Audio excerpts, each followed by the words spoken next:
अस्सलाम वालेकुम भाई जी। मैं बेवा औरत हाँ। मेरे ना स्कीना मेरे घर राशन पानी कोनी, शै भी कोनी, घर सौदा भी कोनी, सारा ही आटा भी कोनी, कोई शै भी कोनी। एक एक छोरी है तो एक छोर वो खेदन गया, निक्का जिहा है अजे, निक्का जिहा बच्चा है अजे, तो करन वाला ही कोनी। मेरा मियाँ है वो तो फौत हो गया, अगे जांदा दिहाड़ी धुप्पा कर लैंदा, उनको हैगा ही कोनी दिहाड़ी करन वाला। आपा मेरा तो आदत माड़ी जी हैगी हाँ, तो काम हुंदा नहीं, की करा।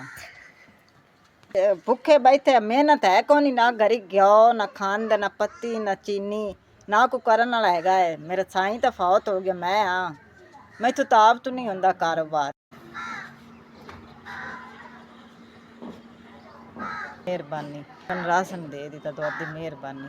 खंड घ्यो चावल आटा सारी साबण हर बलाएगी ना देवे, तंदुरुस्ती देवे, अल्लाह सेहत भी सोहनी देवे, तुहाडी मेहरबानी।